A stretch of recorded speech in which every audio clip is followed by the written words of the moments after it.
Fala pessoal, tudo bem? Ó, no episódio de hoje eu vou conversar com o Matias Cuneu, que já tá aqui. Oi, Matias, tudo bem? Oi, tudo bom? Tudo, por aqui tudo. Ó, o Matias, ele é engenheiro mecânico.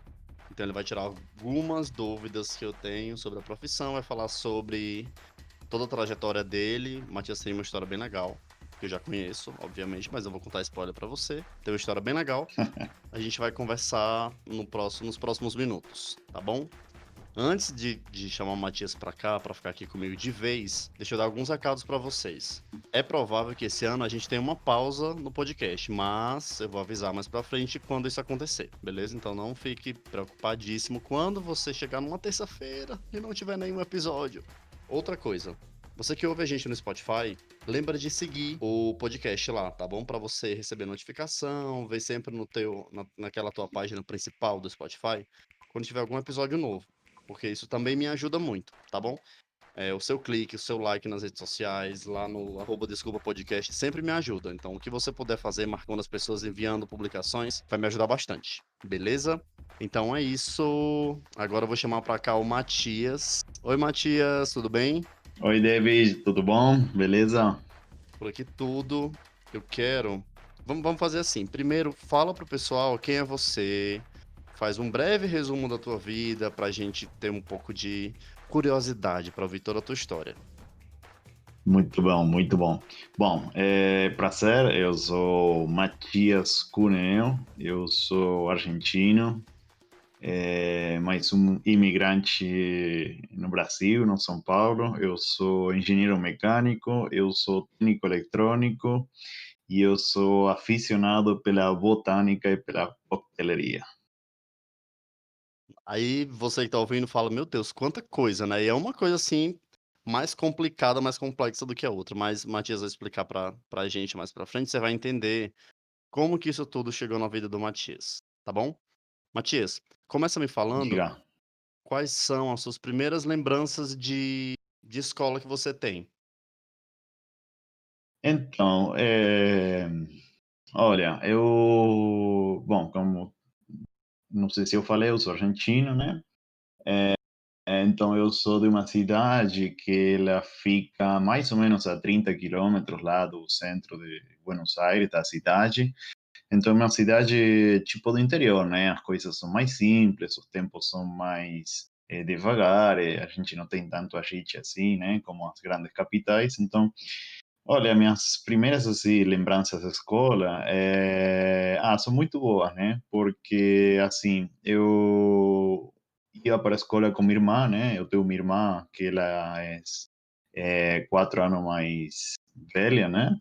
Uhum. E aí a gente ia junto de manhã para a escola e era muito legal porque meu pai sempre fazia brincadeira no carro e tal. Ele fazia as entregas de uma padaria, então a gente tinha que acordar muito cedo, porque a gente primeiro passava na padaria e depois a gente ia para a escola e ele, no meio da trajetória dele, das entregas, deixava a gente na escola e era muito legal, porque ele sempre foi de muito alto astral e acho que eu peguei um pouco dele, né, desse alto astral, então a gente ia brincando, ia cantando, enfim, ia fazendo piada e tal. Legal. Isso é área rural lá da Argentina, a tua cidade, ou não? Não, não chega a ser área rural. É uma Ah, cidade, tipo, mais assim de interior, né? Mas assim, não é tão movimentada como uma cidade, como por exemplo Buenos Aires, São Paulo ou Rio, né? Então é uma uhum. cidade que fica próxima, mas assim, já é considerado tipo a grande Buenos Aires, né? Então é um pouquinho mais tranquilo o ritmo de vida lá. E você tem mais contato com a natureza, a cidade onde eu nasci, onde moram meus pais, né? Agora é uma cidade que fica bem no litoral norte de Buenos Aires, então é bem próximo ao rio, que é um braço do Rio Paraná. Ah, que E então legal. a gente tem muito contato com a natureza, né? Então aí na escola a gente sempre ia para as ilhas que ficam aí próximas, né? Então eu tive uma infância assim bem legal e uma adolescência com muito contato da natureza e aprendendo a nadar no rio e depois, sabe, tipo tudo que é Uhum. contato com bicho, planta e tal. Legal. Qual é o nome da cidade? A cidade chama São Fernando. Nessa cidade você estudou até aliás, espera aí, deixa a gente entender primeiro. Como que funciona o sistema de ensino na Argentina? É igual aqui no Brasil, que tem da primeira ao nono ano, depois ensino médio? Então, quando eu fiz o ensino básico ou fundamental, que chama, né? Você entra Uhum, na escola com 6 anos, né? E aí vai do primeiro, que eles chamavam na época primeiro grau, até o nono. Então, uhum, esse do primeiro ao nono era tipo como um ensino, vamos dizer, como básico, né? Só que aí antigamente era do primeiro ao sétimo. Mas aí eu peguei justo a transição, então eu fiz do primeiro ao sétimo ano numa escola, e aí eu fiz oitavo e nono, e os outros 3 anos, né? uhum. No total dá 5 anos, né? Oitavo, nono, e depois dá primeiro, segundo e terceiro ano do ensino médio, né? Que fala. Uhum. Aí, esses Hum. últimos 5 anos eu fiz numa outra escola, fica num município próximo, que é no Tigre, né? Então, aí nos primeiros 7 anos eu fiz escola, como todo mundo faz, né? Que aprende um pouquinho de tudo. Escola, mas escola pública, tá? Não é escola privada. Uhum. Antigamente, a escola pública na Argentina, acredito que no Brasil também, ainda era de boa qualidade e enfim, você tinha acesso a muito conhecimento porque os professores eram bem preparados, né? Uhum. E aí depois eu fiz os últimos 5 anos de ensino numa escola que é de ensino técnico, né? Que chama, na Argentina chama Escola Industrial. É como se fosse Uhum. tipo um Senac, né? Mas ele é estadual também. E aí você tem a teoria de manhã, eu entrava umas 7, 8 horas, até 1 hora, e aí depois de tarde, de umas 2 horas até 5 ou 6 horas da tarde, eu tinha tudo o que é prática, né? A prática no, na oficina. Então você tinha oficina de marcenaria, tinha oficina de mecânica, tinha oficina elétrica, e eu, quando tive que escolher uma, eu decidi por eletrônica. Então aí eu saí formado como técnico eletrônico. Nossa, então foi muito cedo que você começou a pensar na tua carreira, né? Pelo menos nisso que você faz hoje. Sim, sim, na verdade é que assim, né, em casa, meu pai, ele, ele tem só ensino fundamental, né, mas ele sempre mexeu com carro, sempre em casa eu tinha contato com a mecânica, porque ele sempre fazia os consertos dos carros, ele comprava um carro bem abatido, assim, bem destruído mecanicamente, e ele sempre dava um jeito, então eu sempre tinha contato, o irmão do meu pai também, o tio ele preparava carro de corrida, né? Então eu sempre estava lá no meio e eu, assim, criança, menino, né? Ver o pai fazendo alguma coisa e querer fazer a mesma coisa. E ele é uma pessoa que, sei lá, eu vejo às vezes, tem pai que fala, não, não encosta nisso, não faz isso. Não, meu pai não, ele ia lá, me catava e me sentava em cima do motor. Ele lembra até hoje, né, que tinha uma picape lá, uma Ford F100. Ele me sentava literal no motor e me deixava mexer em tudo. Aí saía cheio de graxa e tal. Nossa, eu adorava. E aí cria essa curiosidade, né, pela mecânica, pelas coisas. E aí uma coisa foi levando a outra e, enfim, meu primo estudava nessa escola de ensino técnico. Aí ele uma vez teve uma feira no ano 97. Nossa, tô velho, gente. No ano 97 teve uma feira assim da escola, que apresentava os projetos dos alunos e tal. Nossa, quando eu fui lá, nossa, eu fiquei apaixonado. Tinha oficina de química, de física e tal. Nossa, eu, sabe, quando é uma coisa que já vem de dentro de você que gosta, aí eu já fico Aham. apaixonado. Aí tem as 2 conexões, né, tem essa que você cresceu com a botânica muito perto, o que é uma coisa que a gente vai falar daqui a Sim, pouco, e esse lance do ensino que o teu pai começou a te passar, né, quando você sentava no motor e saía cheio de graxa. exatamente. E aí, bom, é, claro, como todo, né, adolescente tem algumas dificuldades, como algumas matérias. Eu nunca fui um aluno assim de tirar todo 10, Qual foi a tua matéria mas favorita na escola, qual era? minha matéria favorita, olha, eu acho que foi uma questão por ter uma professora muito boa. Tinha uma professora que era da Espanha, nos últimos 3 anos, uma das minhas matérias favoritas foi de história. Eu adoro história e eu me considero uma pessoa que sei bastante história, assim, mundial e de meu país e da América Latina, né? Então, acho que ela me fez apaixonar pela história.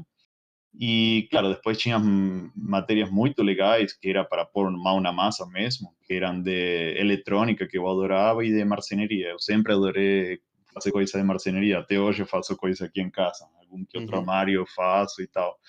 Então, tudo que é pôr mão na massa eu adorava, né? E gosta, né, até hoje. Acho que é uma coisa que, sei lá, não sei, sabe? Ninguém me forçou nunca a fazer nada. Uhum. Meus pais sempre foram muito de boa, eles me deixaram escolher sempre o que eu quis fazer, sabe? E, bom, nesse meio tempo, né, um parênteses, eu, como todo menino, né, que vai na escola e, enfim, tem como esporte preferido o futebol, entre outras coisas, eu fiz de tudo, já fiz judô, já fiz natação, basquete e tal, e, só que meu pai, ele sempre jogou futebol, e ele era goleiro, né, e é goleiro porque ainda com 70 e poucos anos continua jogando bola. E aí, então eu acompanhava ele assistir o jogo e tal. Então aí eu queria ser goleiro também, porque depois fiquei sabendo que minha avó contou para mim que o pai dele tinha sido goleiro, né? Só que como ele Nossa, não tá tinha vendo? uma relação muito próxima, ele não falava muito do pai dele, né? E eu Ah, sempre entendi. perguntando.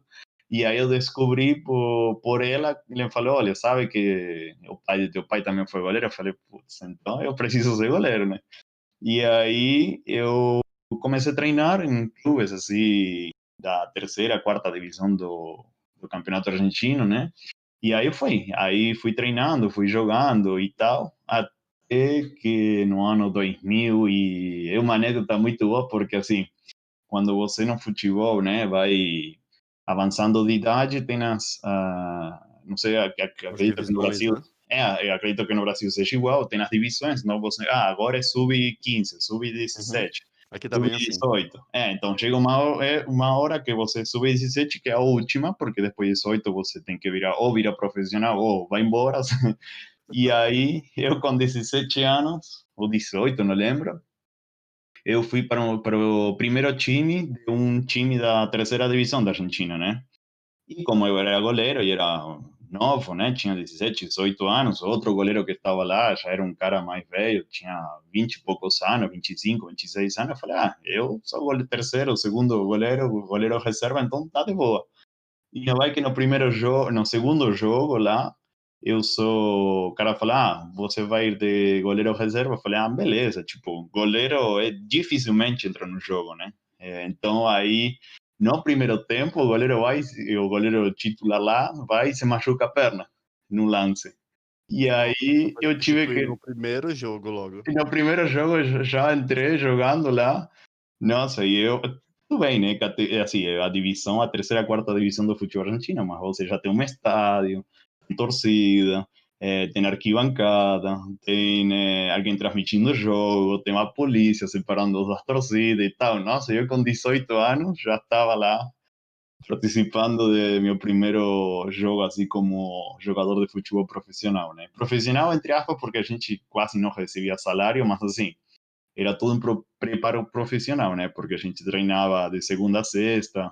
Se o jogo era domingo, você tinha que ficar, tipo assim, num hotel dia sábado e tal. Então, era tipo, era um preparo profissional, né? Mas de uma categoria da quarta divisão do futebol lá. E foi muito legal, foi uma experiência muito boa e joguei desde 2002 até 2006. Foram 4 anos aí que eu fui jogando futebol assim de forma profissional, né? E eu gostava muito, mas chegou uma época que eu tive que escolher, porque assim, é muito difícil você virar um jogador de futebol, né? Profissional e poder sustentar uma família sendo jogador de futebol. Então, como todos os países que têm muitos meninos ou muitas pessoas que desejam ser jogadores de futebol, é bem difícil chegar lá. E, bom, aí eu falei, bom, vou dar uma parada e retomei novamente o trabalho e os estudos. Foi a tua primeira experiência de trabalho, sendo jogador de futebol profissional? Olha, podemos dizer que sim, mas eu de forma paralela, como te falei, eu tinha despesa de viagem e tal, o clube bancava uma parte, mas era bem pouca, então quase todos os jogadores acho que da terceira e quarta divisão do futebol, seja na Argentina, acredito que no Brasil também, como ajuda é muito pouca, né? Você tem que trabalhar. Então aí eu fazia uns bicos de final de semana e eu trabalhei. Eu comecei a trabalhar muito cedo, com 17 anos. Eu trabalhava no final de semana arrumando roupa em umas lojas lá do centro de São Fernando, de minha cidade, né? Então aí tinha Natal. Aí a gerente lá me chamava, tia, preciso de alguém que fique no depósito e tal. Aí eu no estoque lá, eu ficava arrumando a roupa e tal, sabe? Trabalho bem Entendi. básico, mas eu dava um jeito. E aí eu trabalhava esporadicamente lá. E, bom, assim fui levando, fazendo outros trabalhos, né? E, Uhum. enfim, essas foram minhas primeiras experiências assim, laborais. Tá. E o que que deu na tua cabeça pra você querer vir para o Brasil? O que que aconteceu na tua vida? Então, aí acontece que, bom, eu fui trocando de emprego, né? Procurando coisas melhores. Então, aí eu fui numa fábrica, comecei a fabricar numa fábrica lá, que o dono era um italiano, aí ele me contrata e tal. E aí, nossa, ele gostou muito de mim e, enfim, Vai fazer o quê nessa fábrica? então eu entrei sem saber nada. Aí eu falei, nossa, foi uma entrevista, a entrevista mais assim bizarra que eu tive de trabalho. Eu trabalhava na empresa com meu pai, na oficina. Meu pai trabalha até hoje numa empresa de ônibus, e aí eu faço um serviço bem de, sabe, bem rusticão lá mesmo. Eu tinha que pegar, tipo assim, tudo que era o refúgio da funilaria que fazia o conserto dos ônibus e literalmente descartar. Então eu fazia um trabalho bem básico no começo, daí comecei a aprender mecânica e depois fazia manutenção dos ônibus e tal. Então eu era, tipo assim, vivia com graxa desde a sobrancelha até os pés o dia inteiro. Eu Nossa. vivia sujo o dia inteiro, enfim. E aí eu falei, eu preciso trocar. Aí foi bem no ano que eu falei, não vou jogar mais de futebol e tal. E aí fui para essa empresa que eu cheguei lá na entrevista, enfim, com esse, um senhor italiano lá e me fala, tá, o que você sabe fazer? Eu me viro, sei fazer isso, aquilo e tal. Mas eu quero emprego e estou disposto a aprender. Aí o cara olha para outro senhor que estava lá e falou, para você tá bom? Para mim tá bom. Então, beleza, está contratado. Vem cá, vamos trabalhar. A entrevista Nossa. durou 10 minutos literal. E aí comecei a trabalhar com ele, fiquei 2 anos lá. E aí surgiu uma oportunidade, eu estava um dia jogando futebol com um amigo e ele me falou, eu tenho uma empresa lá de software e tal, você quer vir para trabalhar comigo e tal? Só que assim, eu te pago um terço do que você ganha lá. Mas eu falei, eu não sei nada de software. Falei de software de desenho por computador, né, que chama de CAD. Falei, cara, não sei nada, eu sei mexer no Word e no Excel. Falei, não, beleza, vem comigo. Bom, aí eu fui trabalhar, comecei a fazer os tutoriais sozinho lá nos computadores e tal, aí aprendi a mexer bem no software, aí comecei a vender a licença do software e depois dava os treinamentos. Até que um dia eu fui numa empresa, eu dei um treinamento lá, a empresa gostou de mim, falou, vem trabalhar comigo, eu te pago 5 vezes mais do que você ganha lá. Nossa, aí foi um passo atrás pra dar 2 passos à frente, né? Exatamente, mas eu não sei por que eu sabia que ia dar nisso. Aí foi uma aposta que eu fiz e deu certo. Nessa empresa que ainda existe, né, faz o mesmo que a empresa que eu trabalho, que faz hoje, que trabalha com cabinas de pintura, né? A gente é fornecedor de montadoras de carro e máquinas agroindustriais e metal mecânica, né? Então a gente, hoje eu trabalho ainda na mesma empresa que eu cheguei no Brasil, e aí você me pergunta como eu cheguei no Brasil, né?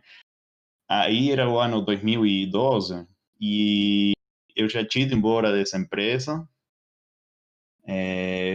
Enfim, por questões de que eu já não gostava mais do meu chefe, falei, bom, já faz 3 anos que estou aqui com as cabines de pintura e tal, falei, vou embora. Aí um amigo me falou, tem um trabalho aqui para técnico eletrônico numa empresa que é de alarmes. Falei, beleza, me gosto de eletrônica, vamos mexer com alarmes e tal.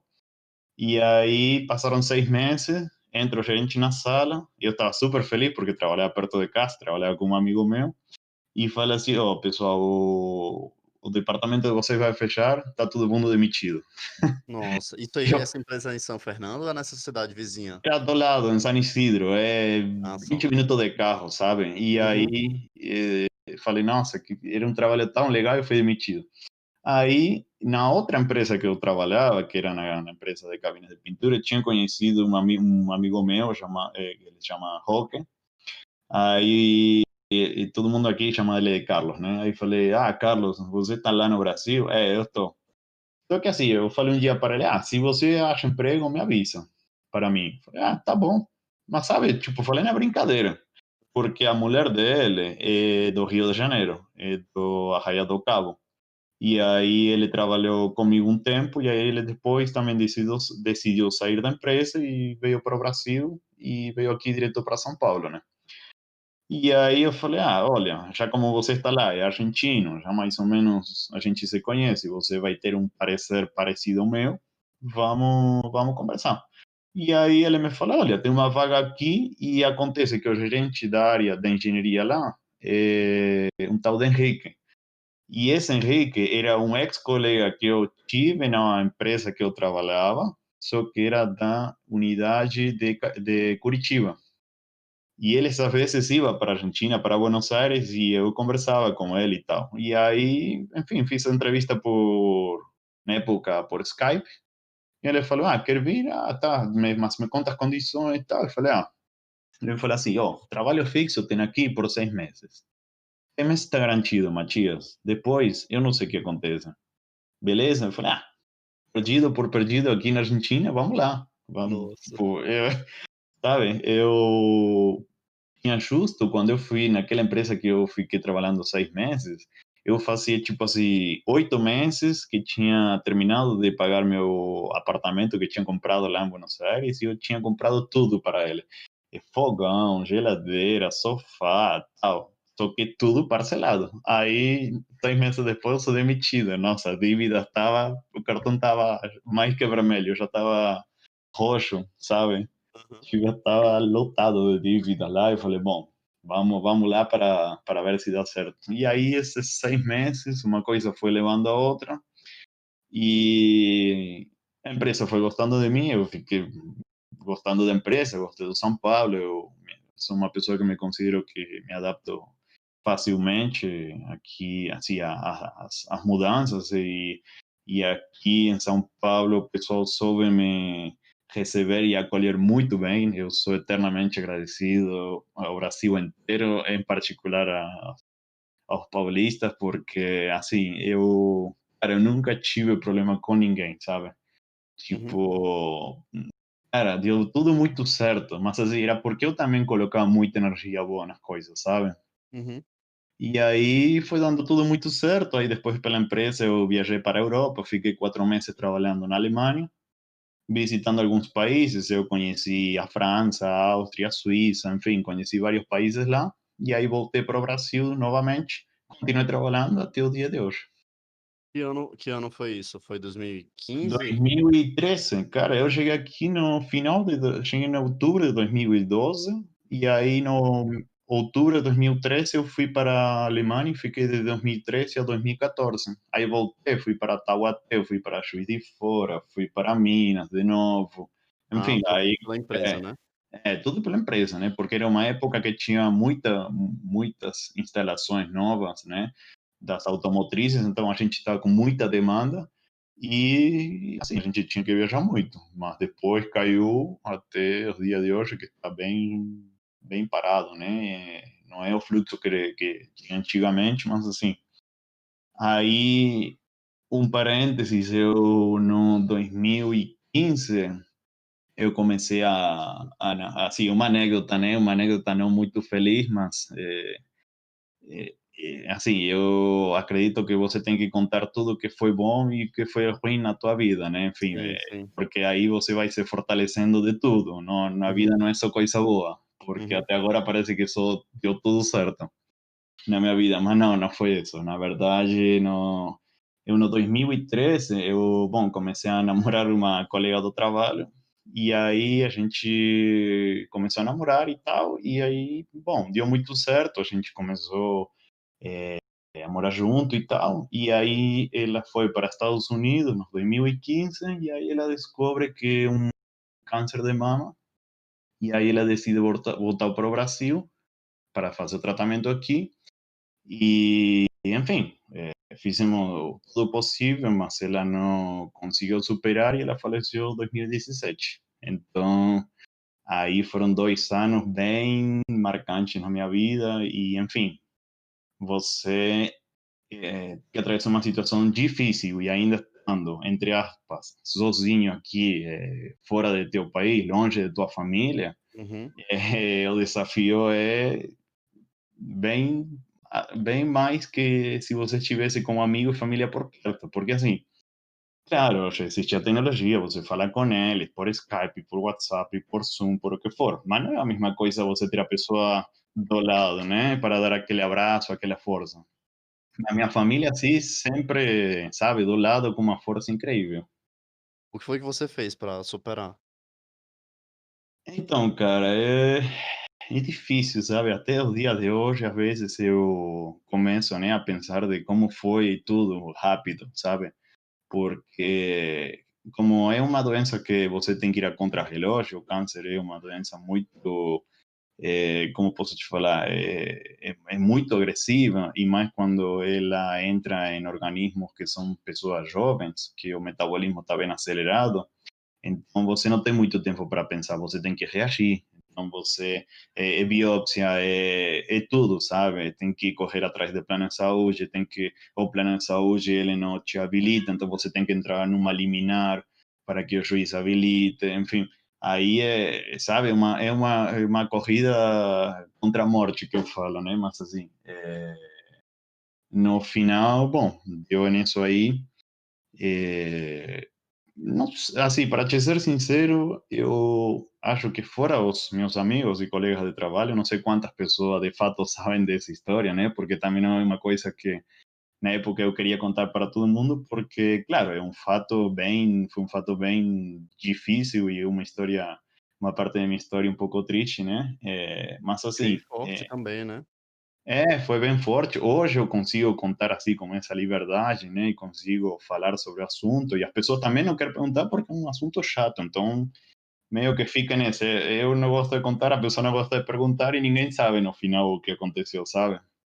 Mas hoje eu posso contar e, assim, eu às vezes gosto de contar, mas não é o fato de, tipo, contar para que as pessoas sintam pena de mim ou sintam, nossa, coitada, então é a vítima do universo. Não, foi um fato que aconteceu e que realmente me fez muito mais forte do que era, porque eu tive que enfrentar situações que na minha vida eu ia imaginar atravessar, sabe, essa Sim, sem doença dúvida. e enfrentar a morte tão cedo. Mas assim, cara, é o destino. Você tem que abraçar ele, abraça o medo, abraça o desafio e vai embora. Eh ouvindo algumas histórias, algumas pessoas já acho que umas 2 pessoas já me falaram: "Mas por que que você quer saber da vida das pessoas e não só do trabalho da pessoa?" Eu falo: "Mas tudo que a gente faz foi tudo desenhado de acordo com o que a gente teve de construção na nossa vida, né, desde o começo da nossa história. Então, tudo faz parte, tudo ajuda a gente a superar de alguma forma, a ensinar para outra pessoa, a ser inspiração para outra pessoa. Às vezes a gente nem sabe disso, né, mas a gente é meio que inspiração para outra pessoa. E é uma Sim, forma que cada pessoa tem de lidar com a situação, né. Do jeito que você lidou com o que aconteceu, não sei se seria diferente comigo, porque a gente só sabe quando acontece, né. E eu espero que eu nunca precise passar por isso, porque é uma coisa que é, eu imagino que deva ser muito muito bizarro. Assim, eu perdi meus 4 avós, meus 2 avós e minhas 2 avós pro câncer também. São de claro. quatro cânceres diferentes e a dor é a mesma, né. Sim, E sim, é complicado, viu? Porque é uma doença que te deixa muito vulnerável e você não tem muitas perguntas e poucas respostas, sabe? Então, uhum, meio que chega uma hora que você não sabe para onde correr. Uhum. Então, assim, você que espera, né? Outros pais, os nossos tios, avós, que eles vão embora primeiro que você, né? Então, essa inversão de, sabe, tipo, cronológica ou biológica é um impacto bem violento, sabe? Tipo, enfim, ainda faço terapia e tal, porque é uma correria tão louca que você não sabe, para pensar o que você sente, o que você tem, no como você processou tudo isso, sabe? Enfim, foi um desafio e tal, e sei lá, eu acredito que saí mais forte de lá. Muitas pessoas, quando eu contava o mesmo que eu estou contando para vocês aqui, quando foi tipo os primeiros meses que eu voltei, quando foi isso, eu voltei para a Argentina para voltar ao ninho materno para recolher forças, né? Eu contava isso para meus amigos, assim, para minha família, e tipo, eu estava assim, de boa contando, e eles só um soluço, só uma lágrima, sabe? Porque foi a história assim, e quando você olha de fora, talvez é mais impactante, e você que está como dentro do filme, você não percebe, sabe? Então, enfim, também é uma coisa que tomara que nunca aconteça, né, com ninguém, enfim. Mas é a história e tem que ser contada. Sim, faz parte daquilo que você é hoje, né. Exatamente. Faz parte de quem é Matias hoje, Sim, sem dos dúvida. valores, das importâncias que eu dou para essa amizade, para a família, Uhum. para os relacionamentos, né? Enfim, tudo isso me fez refletir muita coisa na minha cabeça e como ver o mundo também, né? Enfim, é um pouco filosofal, mas é o fato. Sim, está certíssimo. O que que aconteceu na sua vida depois disso? Depois de você começar a começar o processo de superação, né, o que que aconteceu? Porque você também estava fazendo faculdade no período que isso aconteceu, né. Faculdade já é uma coisa que deixa a Então, nossa cabeça muito. aí você levantou um ponto importante, porque eu vim no Brasil em 2012, e aí eu lembro que, bom, quando eu estava namorando lá, 2015, não, foi antes, foi 2015, mais ou menos. Foi bem 6 meses antes que a gente descobrisse a doença. Aí ela me falava, cara, não, vai lá, vai fazer engenharia novamente. Eu falei, não, mas eu já fiz 2 anos de engenharia na Argentina, não deu certo, eu não consigo me focar, é difícil, sabe? Eu arrumava um monte de desculpa. Ela me falou, cria vergonha na cara, vai logo lá, tipo, para de arrumar desculpa. Eu falei, mas vamos me formar, tipo, 2015, vou me formar no 2020, cara, com 35 anos, imagina, eu vou fazer faculdade com um moleque de 18 anos, sabe? Nossa, eu arrumava muita desculpa. E ela, não, cria vergonha na cara, vai logo. E, nossa, e ela me encheu assim de tanta, como posso te falar, tanta força, tanta fé, que, nossa, eu fui embora e me formei em 5 anos. Aí, no meio aconteceu o que eu já contei, e Uhum. aí eu estava na UTI do lado dela, estudando, e aí eu voltava para casa, às vezes dormia algumas horas, às vezes não dormia, ia trabalhar, ia na faculdade, ia no hospital, ia para casa, ia para trabalho, e essa era a rotina durante um tempo, né? Então, cara, sei lá, não sei como eu fiz, mas eu fiz. E o que foi que você fez com porque o trabalho foi o mesmo trabalho, né, que você estava fazendo? Era a mesma Sim, empresa que sim, você veio para cá e a continua lá até empresa hoje? realmente.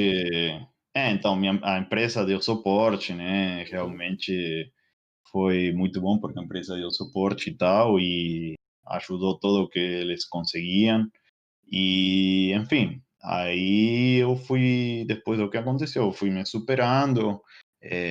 A empresa foi super, super flexível comigo. Na verdade, eu só tenho palavras de gratidão para eles, né?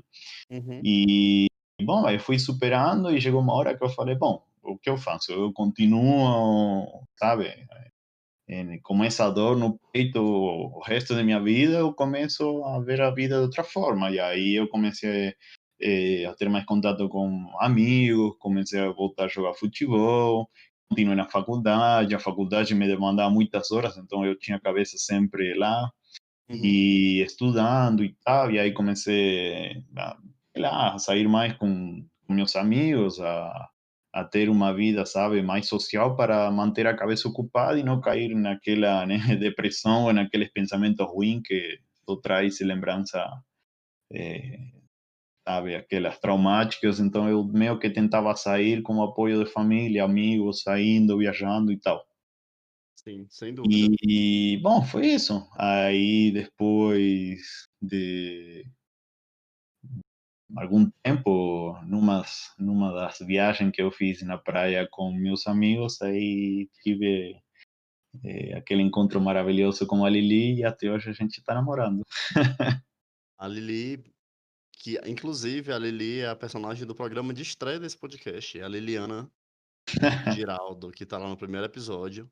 Ela mesmo. E quando foi que você começou a ficar mais próximo da botânica aqui no Brasil? Então, aí, o que acontece? Eu, quando no 2011, minha avó já estava ruinzinha, já estava com 97 anos, meu pai me falou, cara, tua avó vai ter que vir trabalhar, vai ter que morar aqui em casa, e você, de uma hora a outra, vai, passa lá na casa dela, dá uma olhada, fica lá uma noite, dorme lá. Eu falei, ah, tá bom. E aí, cara, eu sempre tive curiosidade pela botânica, porque ela era aquela mulher que, cara, ela nasceu em 1914, né? E aí ela sempre fazia aquele remédio caseiro, fazia aquele, sabe, aquela mistureba de álcool com alguma erva para quando você levava uma picada de mosquito ou de algum bicho, ela sempre fazia alguma coisa, um preparado. E aí eu sempre tive essa curiosidade e A gente chama isso lá no Ceará de lambedor. O lambedor ele ajuda a resolver tudo, desde dor de cabeça, dor na garganta, dor no pé, dor muscular. Sempre é tipo um mel misturado com xarope, com várias ervas, com várias misturas, isso, tem vários sabores isso. diferentes, tipo isso. Então, ela criada no campo, né? Também filha de imigrante, então ela, sabe, tinha resposta para tudo, né, perante a botânica. E aí, beleza, e que eu falei, eu ia na casa dela para cuidar da casa e tal, e ela tinha uma panela de pressão, e eu falei, sabe o que eu vou fazer com essa panela de pressão? Eu vou montar um alambique. Aí catei uma panela de pressão literal, e montei toda uma estrutura e fiz um alambique. E aí Meu comecei a Deus, que destilar. doido! E aí começava a destilar vinho, e aí fazia teste, e nossa, eu tinha casa para mim sozinho, então falei, ah, não tem ninguém aqui, eu tenho que ficar mesmo aqui, eu vou brincar de alquimista. Nossa, esse aí é um experimento maluco lá, mas obviamente como eu não estava, não era tão doido assim, eu não bebia o que eu fazia, mas eu gostava de ver aquele processo de destilação. Bom, esse aí é um parêntese de como comecei com minhas loucuras. E aí no 2000, antes disso, no 2009, com um amigo fizemos um curso de coqueteleria na Argentina, porque a gente sempre gostava de mexer com bebida, então fizemos o curso lá de coqueteleria e tal, para aprender o básico do básico. E aí eu fui juntando conhecimento, até chegar no Brasil, e eu vi que a diversidade aqui de flora e fauna era incrível, então fiquei mais apaixonado ainda pela botânica, né? E quando eu fui no finalzinho da minha faculdade, eu falei, bom, agora que acabou a faculdade, eu falei, vou retomar aquele hobby que eu adoro, que é a bebida, que é destilar, que é fazer meus drinks e tal. E aí eu comecei. Comprei um alambique, comprei botânico, comprei álcool, comprei mais ferramentas, comprei mais equipamentos de laboratório e aí montei um mini laboratório de destileria em casa.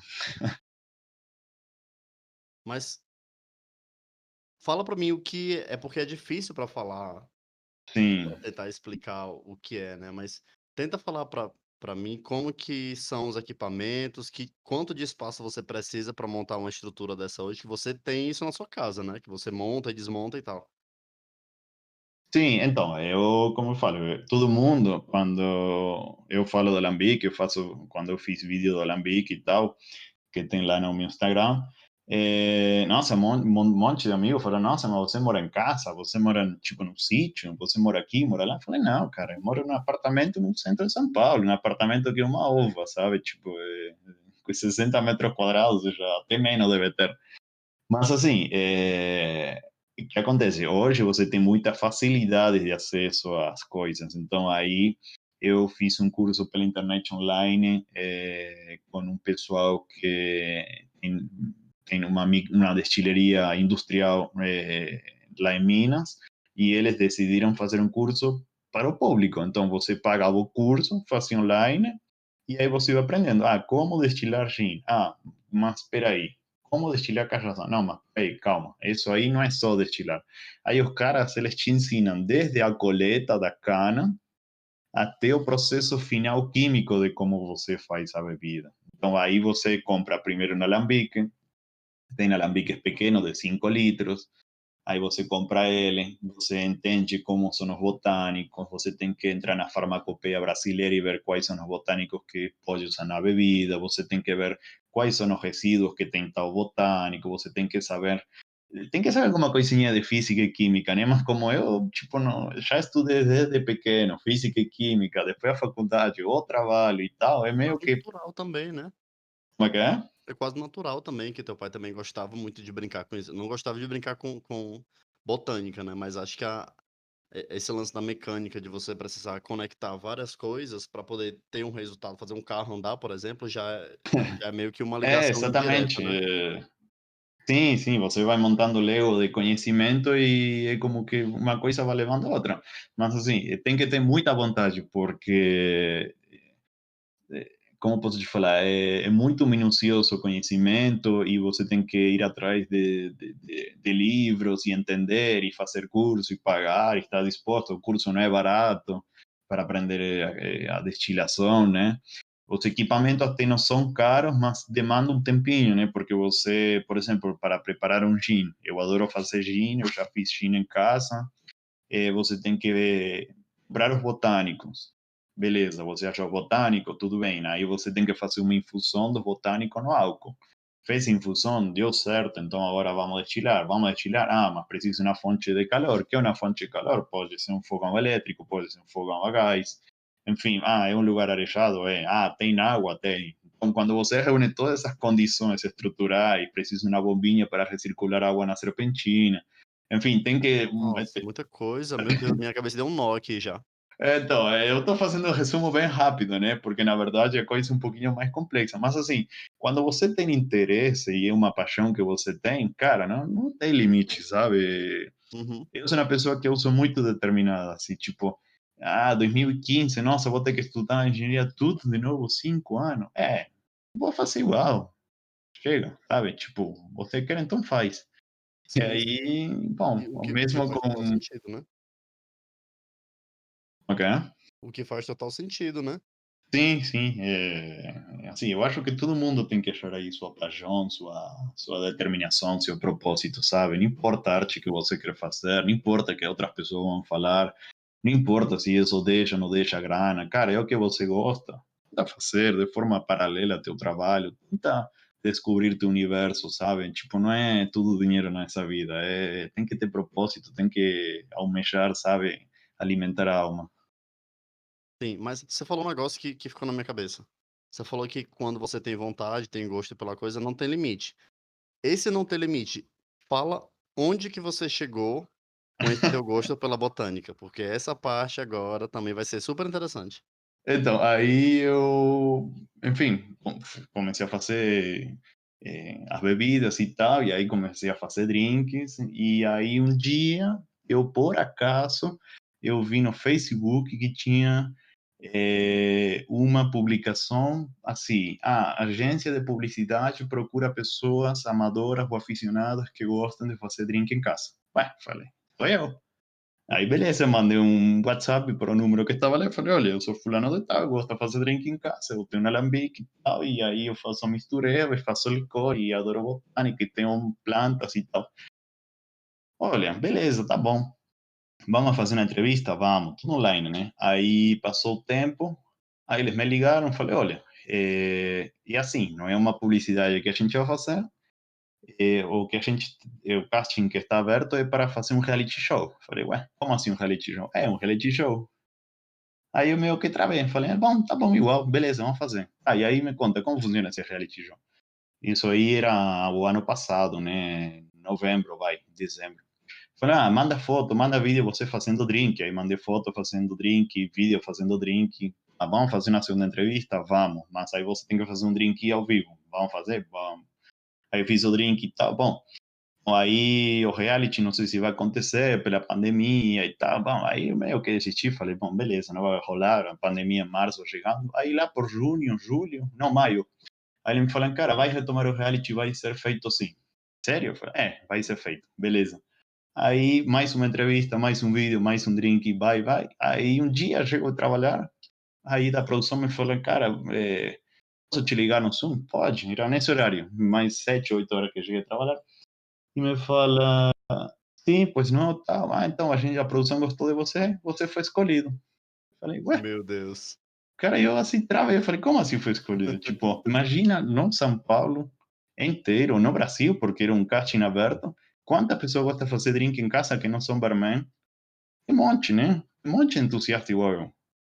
Mas assim, eles gostaram de mim, compraram a minha história, porque realmente eu sou um aficionado da botânica e tal, então eles falaram, cara, a gente gostou muito da tua história, vai embora. Reality. Como chama esse reality? É o famoso Bar Aberto, que ainda está rolando. Então, eu participei do Bar Aberto, todavía está acontecendo o Bar Aberto, todas as quintas-feiras na Band, né? E Toda quinta-feira, aí às 11h30 da Band, né? isso, quinta-feira às 11h30 na Band. Então eu não vou dar spoiler, obviamente, mas foi muito louco porque a gente ficou confinado num motel maravilhoso. Eu conheci profissionais incríveis, conheci os outros novos participantes com uma diversidade maravilhosa. Eu tive contato com pessoas que nunca tive contato no passado. Eu conheci a história deles, eles conheceram minha história, fiz amizade. Tive que falar na frente das câmeras. Imagina uma pessoa que vem da ciência exata, toda quadradona, que tem que ficar na frente das 8 câmeras que tinha lá, falando para a TV pública brasileira que vai ser transmitido por qualquer lugar. E tinha que falar como se não tivesse ninguém na sala, né? Exatamente, só que do outro lado você tem milhares de pessoas te olhando, sabe? E falam, tipo assim, cara, eu fui o único argentino, a única participação internacional dentro dos 10 escolhidos, né? Depois fiquei sabendo que eles entrevistaram mais de 150 pessoas, uma coisa, um Nossa. número assim, e aí escolheram 10. E aí eu falei, nossa, escolheram 10 e ainda escolheram um gringo. Tipo, sabe, qual era a chance, qual é a possibilidade de um engenheiro argentino participando do reality de coquetelaria? Nenhuma. Mas existiu uma e aí deu certo. E foi Sim, uma experiência incrível. e parece que eles se escolheram pelo histórico que você tem, né? Até Eu acho que pelo que sim. você já fez, que você falou lá no começo do episódio, que teve. Você sempre teve uma conexão muito forte com a natureza desde a sua infância, né? Sim, sim, o fato de morar em casa, minha avó sempre. E aí eu falava para ela, como cresce um milho? Vamos plantar milho em setembro, que é a época do milho, vamos plantar. Beleza, nossa, olha como está crescendo. Aí chegava da escola correndo, ia ver como o milho crescia com ele. Aí Nossa. vamos plantar abóboras, vamos. Então, como é abóbora? Então é assim e tal, você tem que plantar naquela época. Vamos plantar alface? Vamos. Limão? Vamos, sabe? Tipo, e ela comprando todas as minhas ideias malucas, sabe? Uhum. Acho que isso foi o que eu crio assim, tipo, aquela vontade, né? Aquele entusiasmo das coisas é que sempre minha avó, meu pai, minha mãe, todos eles, todas as ideias que eu tinha, eles sempre me apoiaram. Eu quero fazer isso, vamos fazer, vamos. Sabe? Tipo, acho que isso foi o determinante, né? Minha família é incrível. Obviamente, estou com muitas saudades deles agora pela pandemia, faz mais de um ano que não vou lá. Mas assim, acho que eles foram grandes responsáveis de tudo que aconteceu na minha vida. Show de bola. Agora me fala assim, qual que é a tua grande paixão profissional hoje? É ser engenheiro, tá? Então, Ou é trabalhar com drink? Me conta. é uma pergunta capciosa, né? Porque hoje, assim, depois de tudo que aconteceu nos últimos 2, 3 anos na minha vida, Foi uma reviravolta bem, sabe? Tipo assim, eu tinha uma paixão que tive que deixar abandonada há 10 anos atrás. Pensam que o curso que eu fiz de consultoria foi em 2009. 11 Uhum, anos depois, eu voltei com tudo, voltei cheio dos desafios, sabe? E uhum, agora, poxa, cara, veio para mexer com, sabe, com minha alma, porque eu tinha toda uma vida assim, não uma vida, mas assim, uma carreira na engenharia e tal, onde, claro, eu fui me profissionalizando, fui fazendo curso, aprendendo idioma, aí, sabe, cheguei no Brasil, não sendo engenheiro formado, só falava espanhol e mal arranhava um inglês, e agora falo os três idiomas, sabe? Então, a engenharia me permitiu muita coisa, tipo, muita. E o Brasil ainda mais. Então eu sou eternamente agradecido ao Brasil e à profissão que eu escolhi, porque eu, graças a ela, conheci muita coisa. Mas em paralelo eu tenho aquele paixão, então eu tenho que brigar com as duas, né? A paixão e a profissão. Então é uhum. uma briga complicada, né? Matias, me fala uma coisa que você não falou lá atrás. Quando você se mudou para o Brasil, como que foi a tua... Cara, essa mudança foi muito radical. É, Era a primeira vez que eu vim para o Brasil, foi para Santa Catarina. A gente veio de carro, eu e mais dois amigos. Sei lá, era 2008, 2007, nem lembro mais.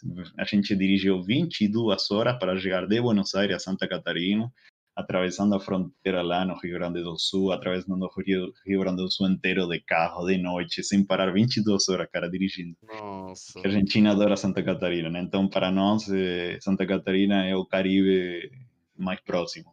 Que de Ah, não fato sabia.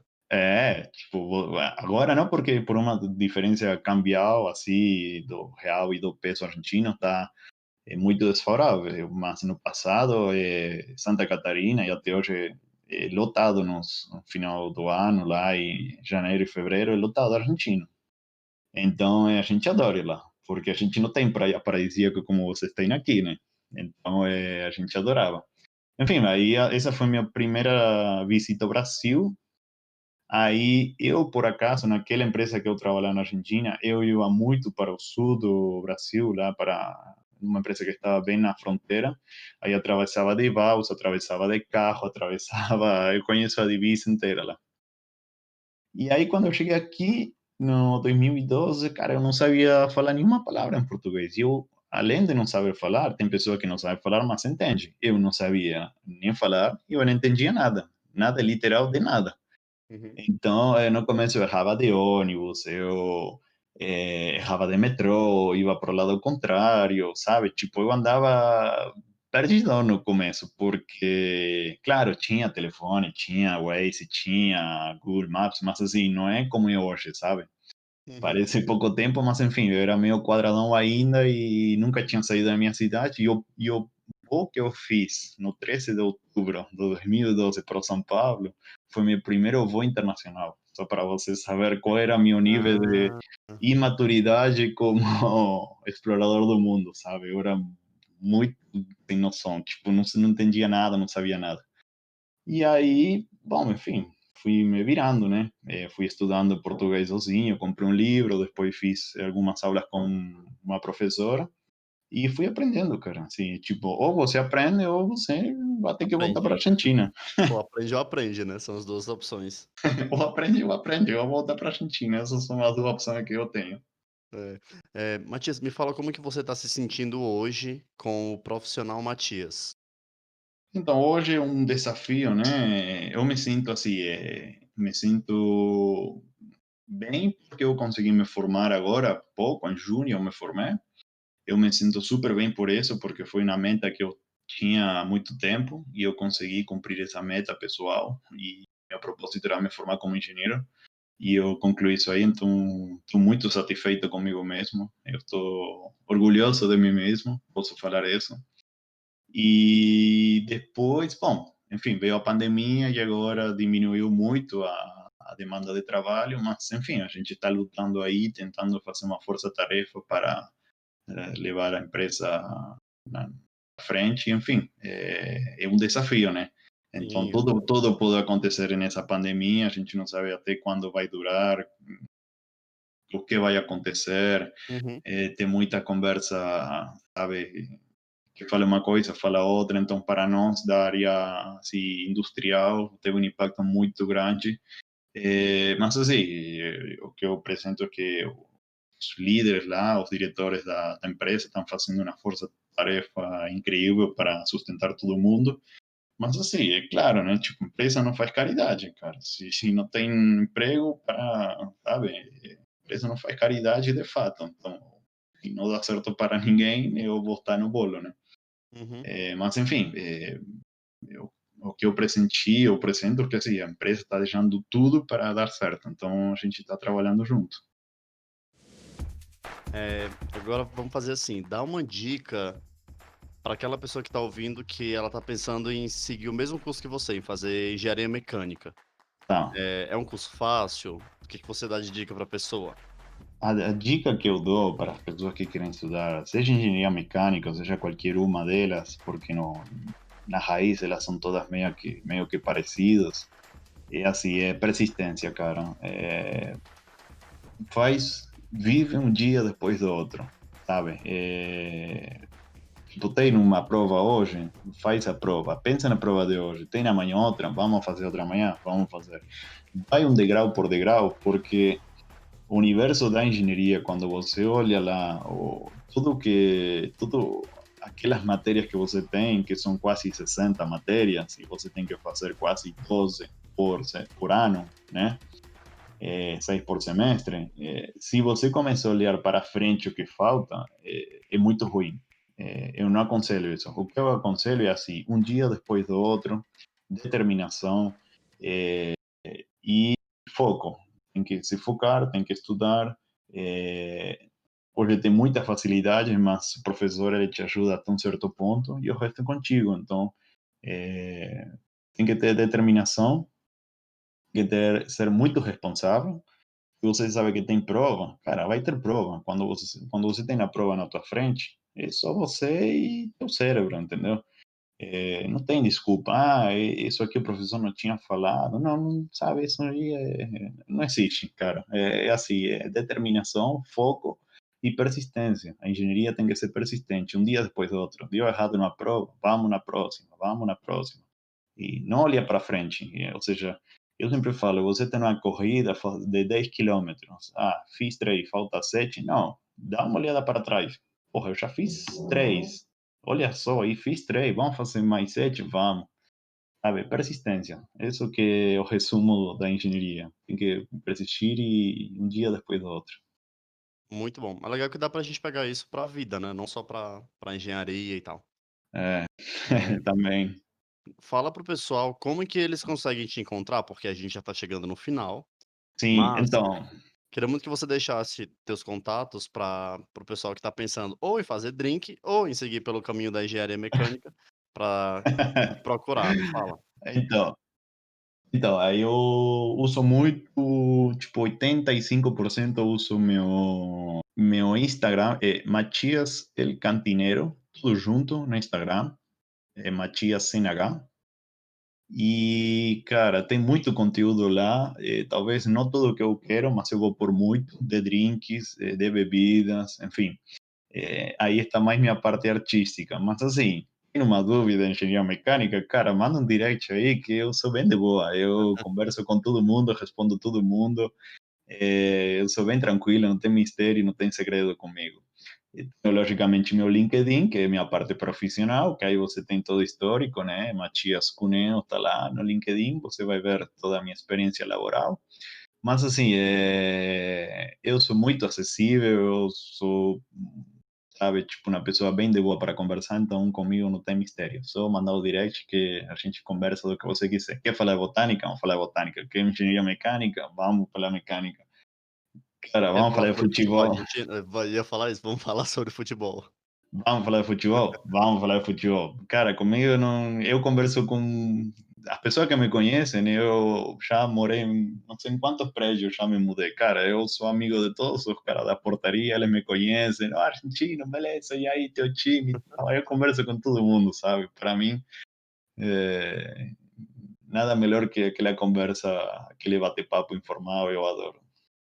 Sim, sim. E você que tá ouvindo, eu vou deixar aqui na descrição do episódio todos esses links que o Matias falou, tá? O Instagram dele e o perfil do LinkedIn também. Então você clica e pode se conectar lá com o Matias.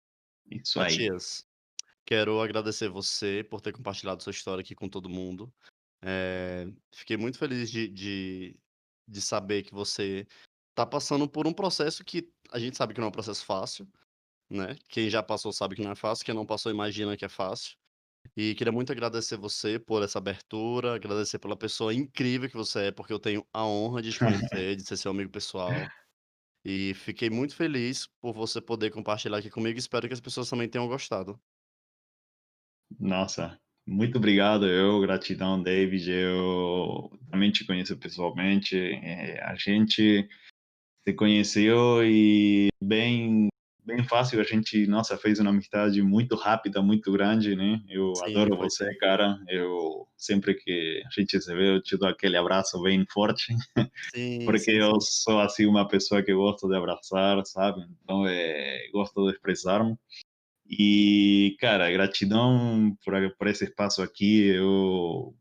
Nossa, não tenho palavras para te agradecer pela oportunidade e porque você teve muitos spoilers da minha vida que poucas pessoas sabem.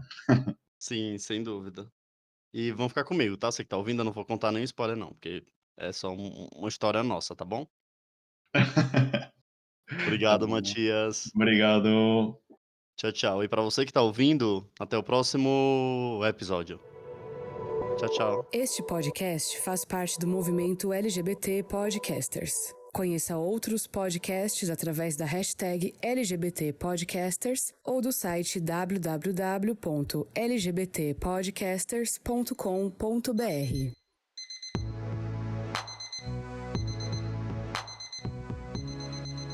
Podcast Desculpa o Atraso. Desculpa o Atraso.